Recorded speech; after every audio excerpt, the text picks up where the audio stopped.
Useful cooking tips అండి. ఆవకాయ పప్పు నెయ్యి ఛానల్ సబ్స్క్రైబ్ చేసిన వాళ్ళందరికీ థ్యాంక్ యూ అండి. ఇది నేను ఒక కొత్త ఛానల్ ఈరోజు ఓపెన్ చేశాను. ఇందులో కూడా చెక్ చేసుకోవచ్చు మీరు. అయితే ఈరోజు మనము ఒక 4 టమాటాలు తీసుకొని వాటిని గ్రైండ్ చేసుకొని పేస్ట్ లాగా పక్కన పెట్టుకొని, ఒక టవ్వ కానీ ఒక బౌల్ కానీ తీసుకొని అందులో ఒక స్పూన్ ఆయిల్ యాడ్ చేసుకొని, కుకింగ్ ఆయిల్ ఇప్పుడు మనం మ్యాష్ చేసుకున్నటువంటి టమాటా ప్యూరీ కానీ పేస్ట్ కానీ వేసి యాడ్ చేయొచ్చు. ఆ తర్వాత అందులో పెద్దగా కట్ చేసుకున్నటువంటి క్యాప్సికమ్ ముక్కలు ఒక 2 క్యాప్సికమ్ వేసి, పావు చెంచా పసుపు, ఉప్పు, కారం, ధనియాల పొడి, జీలకర్ర పొడి, గరం మసాలా వేసుకున్నప్పుడు ఇక్కడ మీరు గమనిస్తే చక్కగా మూత పెట్టుకుంటే మనం కూర స్టార్ట్ చేసేటప్పుడే ఇవన్నీ కూడా వేయాలండి. మనం ఎప్పుడైతే మూత పెట్టుకొని ఉడికిస్తామో ఒక మీడియం టెంపరేచర్లో అయితే ఎక్కువ టైం పడుతుంది, హై టెంపరేచర్లో అయితే 5 మినిట్స్లో కుకింగ్ అయిపోతుంది. అయితే ఇక్కడ మనం గమనించాల్సింది ఏంటి అంటే, ఇందులో మనం తాలింపు అనేది వేయకపోయినా ఉల్లిపాయ అల్లం వెల్లుల్లిపాయ పేస్ట్ వేయినప్పటికీ కూడా టేస్ట్ ఛాలెంజింగ్ రెసిపీగా అది simple most time saving method అనమాట. మనకి మిక్సీ పట్టడం వల్ల కట్ చేసే ఇబ్బంది తగ్గుతుంది. మనం అన్నీ కలిపి ఒక్కసారి వేసి మూత పెట్టేసిన తర్వాత 5 మినిట్స్లో కుక్ అవుతుంది. అయితే టేస్ట్ ఎక్కడా కూడా తగ్గదు. పచ్చి కొత్తిమీర ఎక్కువగా వేసుకోవటం వల్ల అది nutrition plus elevating the taste also. ఇది ఫస్ట్ కుకింగ్ యూస్ఫుల్ టిప్. అయితే కిచెన్లో మనకి జనరల్గా నైఫ్ అనేది ఎన్ని బ్లెండర్స్ ఉన్నా కూడా చాలా అవసరం పడుతుంది.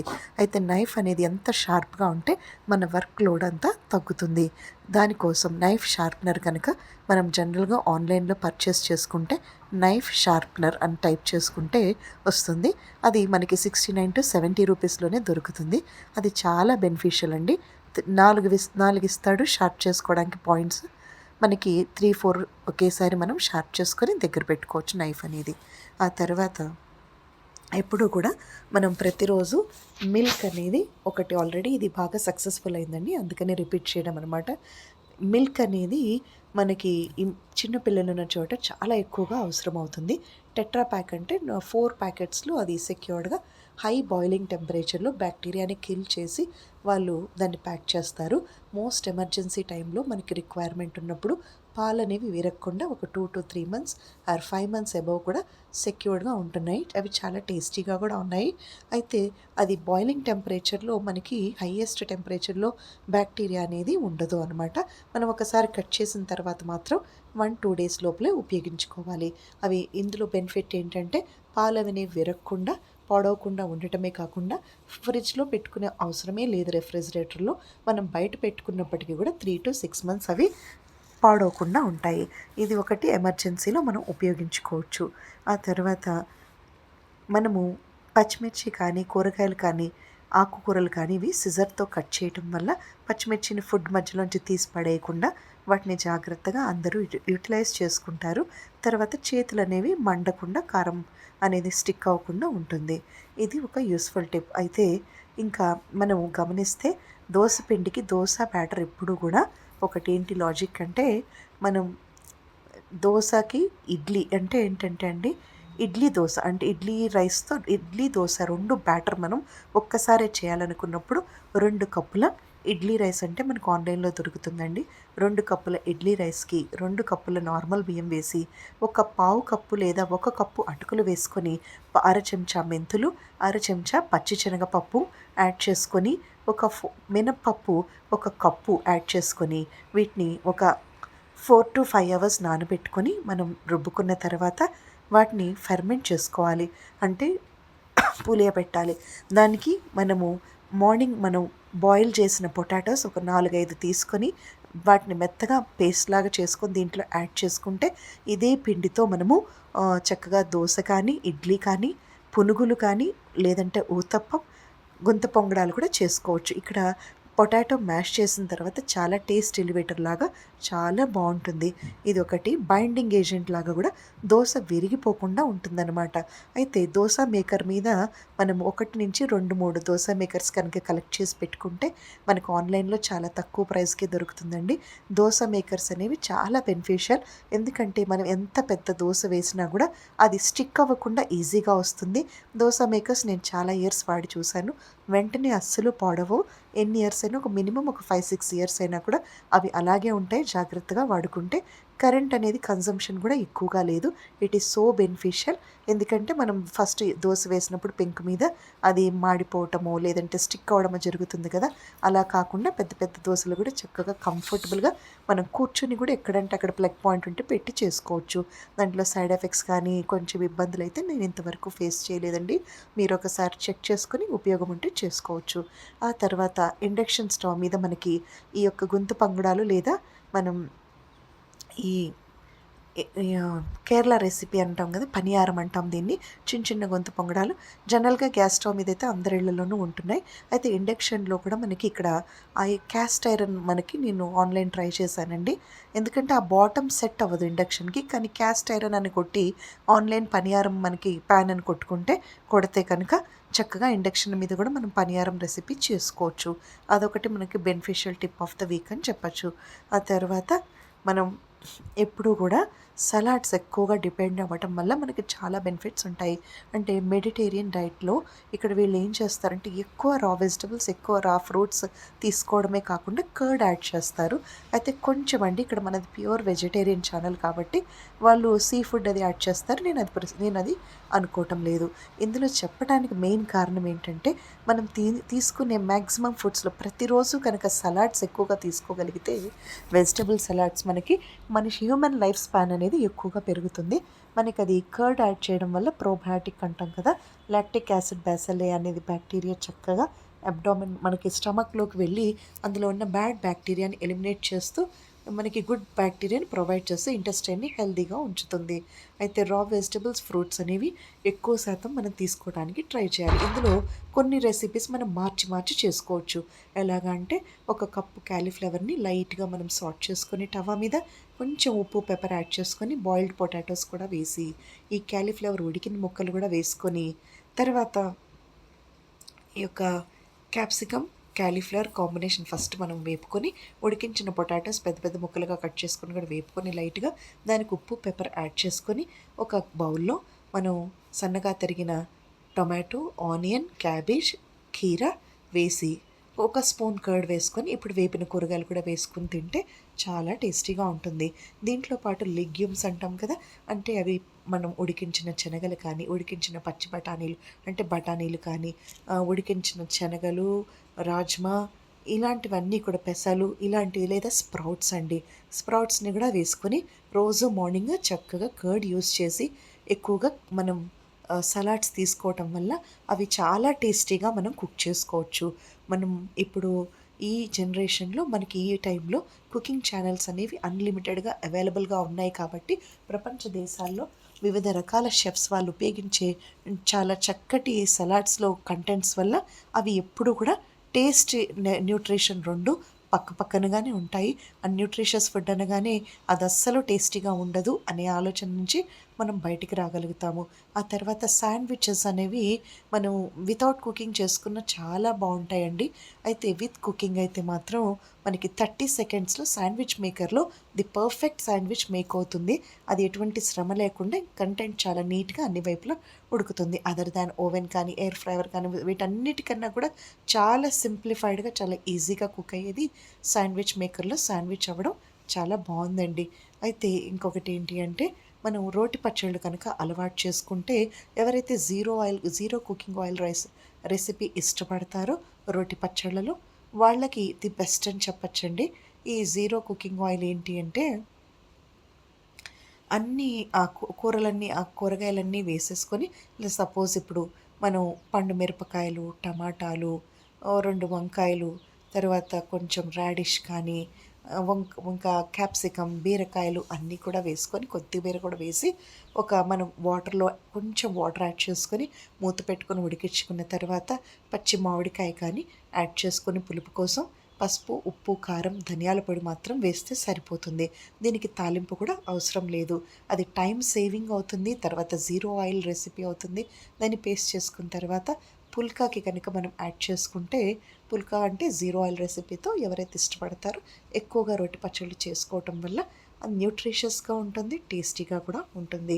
ఆ తర్వాత లెఫ్ట్ ఓవర్ రైస్ రెసిపీస్ కింద నేను ఆవకాయ పప్పు నెయ్యి ఛానల్ నా కుకింగ్ ఛానల్ అండి పెట్టి ఒక 10 మంత్స్ దాకా అవుతుంది. దాంతోపాటు ఇది అడిషనల్గా స్టార్ట్ చేసుకున్నాను. అయితే కొంచెం సబ్స్క్రిప్షన్ ఎక్కువగా రావటం కోసం అవేర్నెస్ కోసం పెట్టాను. మీరు కుదిరితే ఆ ఛానల్ కూడా యూటిలైజ్ చేసుకోవచ్చు.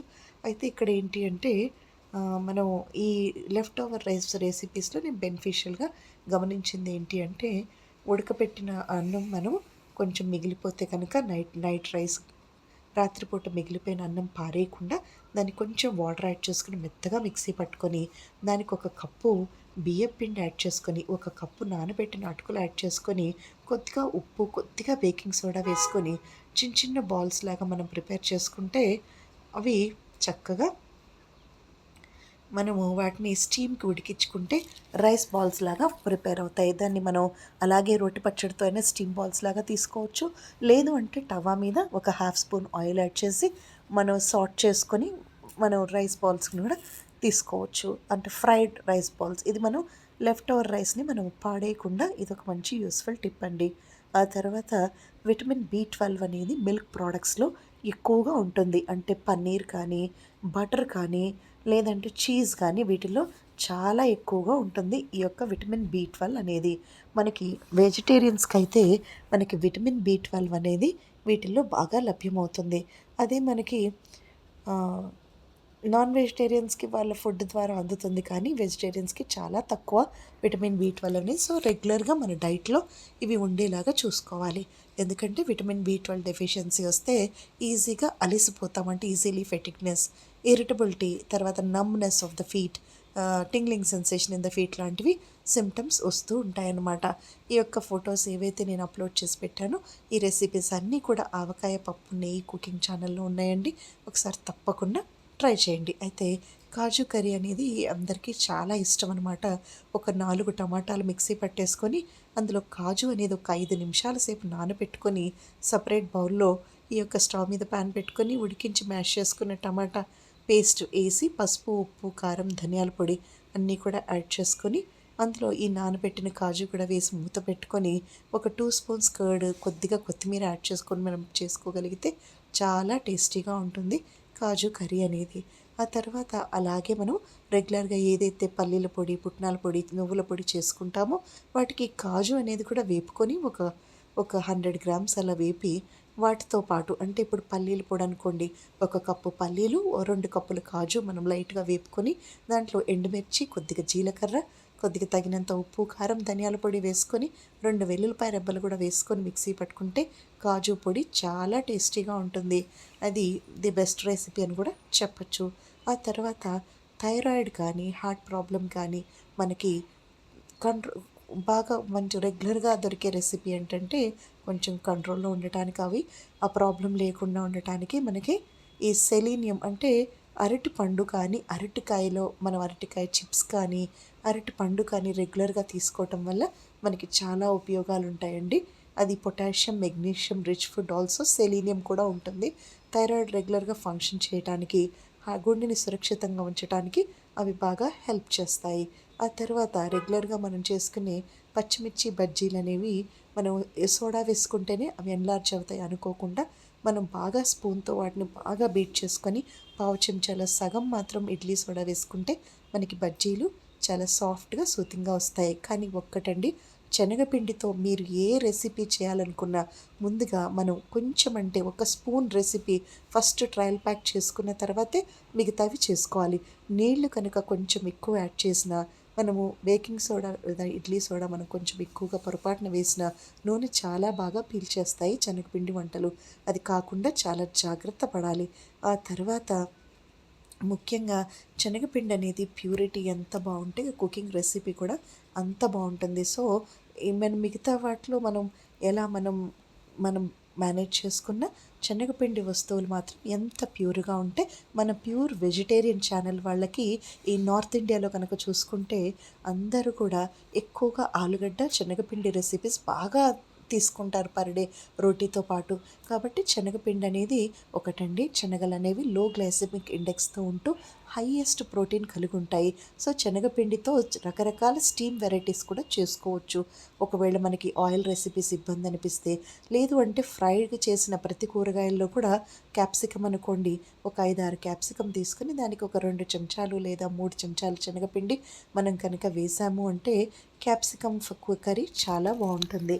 అలా ఆ తర్వాత ఈ యొక్క పుట్నాలవి మనం పుట్నాల పొడి కానీ, పల్లీల పొడి కానీ, నువ్వుల పొడి కానీ సపరేట్గా మనం ఫ్రీగా ఉన్నప్పుడు మనం కాస్త ఎండుమిర్చి, జీలకర్ర, ధనియాలు, వెల్లుల్లిపాయలు యాడ్ చేసుకొని పట్టుకుంటే మనకి దోశలోకి, ఇడ్లీలోకి, చపాతీలోకి మనకి అప్పటికప్పుడు పొడి అనేది మనకి చాలా టేస్ట్గా ఉంటుంది. లేదా వేడి వేడి అన్నంలో తినడానికి కూడా చాలా బాగుంటుంది. అయితే ఈ యొక్క తాలింపు అనేది మనం ఒకవేళ తాలింపు గింజలన్నీ కూడా ఒక్కసారి ఏవేవి ఉపయోగిస్తామో అవన్నీ ఒక్కసారి వేపుకొని చక్కగా ఒక బాటిల్లో ప్రిజర్వ్ చేసుకొని మంత్లీ వన్స్ ఒకసారి మనం ఫ్రిడ్జ్లో పెట్టుకుంటే కూడా ఎప్పుడైనా మనకి ఇన్స్టెంట్గా పులిహోరలో కానీ, పెరుగన్నంలో కానీ, పప్పుచారులో కానీ రోజు మనం తాలింపు పెట్టే అవసరం లేకుండా ఎమర్జెన్సీలో మనకి అవి చాలా బాగా హెల్ప్ చేస్తాయి. ఎలాగైతే ఇన్స్టెంట్ ఉప్మా రవ్వ అవి మనం ప్రిపేర్ చేసుకుంటామో సేమ్ అలాగే తాలింపు కూడా గింజలు కూడా మనకి హెల్ప్ అవుతాయి అన్నమాట. ఎప్పుడైతే కుకింగ్లో most simple and easy cooking methods మనం అలవాటు చేసుకుంటామో కుకింగ్ అనేది చాలా ఈజీ అవుతుందండి. అప్పుడు ప్రతిరోజు ఎవరైతే హోమ్ ఫుడ్ మీద డిపెండ్ అవుతారో వాళ్ళకి కుకింగ్ తేలికైనప్పుడు కొంచెం, ఎందుకంటే చూడటానికి చాలా తేలిగ్గా ఉంటుంది స్క్రీన్ మీద. ఆఫ్ స్క్రీన్ మీద మనం అంతే తేలికగా వంట వండగలిగితేనే నాకు హ్యాపీగా అనిపిస్తుంది మన కుకింగ్ ఛానల్ స్టార్ట్ చేసినందుకు. సో ఇంకొకటి ఏంటంటే ధనియాలు కానీ, మెంతులు కానీ, ఆవాలు, జీలకర్ర ఈ యొక్క పొడులు మనం ఎయిర్ ఫ్రైయర్లో లైట్గా వేపుకొని, అంటే శ్రమ లేకుండా కొంచెం వేపుకొని దేనికవి విడిగా పొడి కొట్టి పెట్టుకుంటే చాలా రకాల పచ్చళ్ళు ఇన్స్టెంట్గా అప్పటికప్పుడు చేసుకోవచ్చు. ఇంతకుముందు ఏంటంటే ఒక్కొక్క పచ్చడి ఎక్కువ క్వాంటిటీలో సంవత్సరం అంతా నిల్వ ఉండడానికి పెట్టుకోవాల్సి వచ్చేది. కానీ ఇప్పుడు ఆన్లైన్లో మనకు అన్నీ దొరుకుతున్నాయి. అప్పటికప్పుడు కూడా పికిల్స్ రెడీ